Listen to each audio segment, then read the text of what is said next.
Hello friends, అందరు బాగున్నారా? నేనైతే చాలా బాగున్నానండి. ఈరోజు మనం చూడబోయే రెసిపీ ఆంధ్ర స్టైల్ గోంగూర పచ్చడి.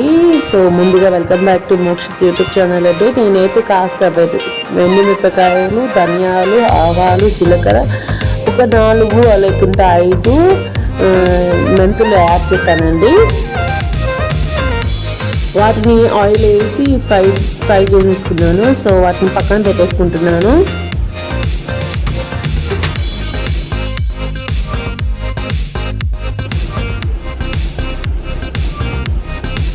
దానికి కాస్త ముందు ఇప్పుడు మనం గోంగూర వలిచి పెట్టుకుంటాం కదండి, వాటిని నీట్గా వాష్ చేసుకున్నాము. నీట్గా వాష్ చేసుకొని పక్కన పెట్టుకున్నాను. ఇంకా ఇంకొకసారి మీకోసం వాష్ చేసుకున్నాను.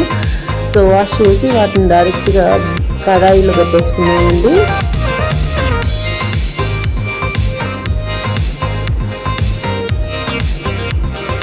సో వీడియోలో ఎలాగైతే చూపిస్తున్నా అలాగా ప్రతి ఒక్కటి తీసుకెళ్ళి అంటే నీట్గా వాష్ చేసి అమలు పెట్టేసుకోవచ్చు. సో వ్యూయర్స్, నేను అడగాలని అడగడం లేదు. ఈసారి మాత్రం నేను హోమ్ టూర్ చేస్తాను. మా హోమ్ టూర్ అంటే మా ఓన్ హోమ్ టూర్. ఇప్పుడు నేను ఉండే హౌస్ కాదు. సో మాకు అన్నీ ఉన్నాయి కానీ పెట్టుకోవడానికి మంచి హౌస్ లేదు. సో మీ సపోర్ట్ వల్ల మేమైతే చేసుకోవచ్చు అనుకుంటున్నాను. సో ఇదైతే లిడ్ పెట్టేసాను కదా, ఇది ఆల్మోస్ట్ ఉడికిపోయింది. ఈ లోపల మనం ఈ పొడిని మిక్సీకి వేసి పెట్టుకున్నాము. సో వ్యూయర్స్, మీరు సపోర్ట్ చేస్తారనుకుంటున్నాను.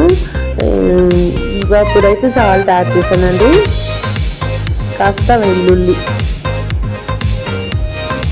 రెబ్బలండి. ఇది కూడా చల్లారిపోయింది. సో వాటిని మిక్సీ పట్టేసుకున్నాము. మిక్సీ అయితే పట్టేసామండి. అందులో గోంగూర కూడా యాడ్ చేసేసాము. సో 5 నిమిషాల్లో గోంగూర పచ్చడి మన ఆంధ్ర స్టైల్లో రెడీ చేసేసామండి. మీకు కావాలి అనుకుంటే ఉల్లిపాయలు కూడా యాడ్ చేసుకోవచ్చు, లేదా అవసరం లేదనుకుంటే వదిలేయచ్చు. ఈ వీడియో కనుక మీకు నచ్చినట్లయితే ప్లీజ్ లైక్ చేయండి, షేర్ చేయండి, కామెంట్ చేయండి ప్లీజ్. ఈ వీడియో చూసినందుకు మీకు ధన్యవాదములు.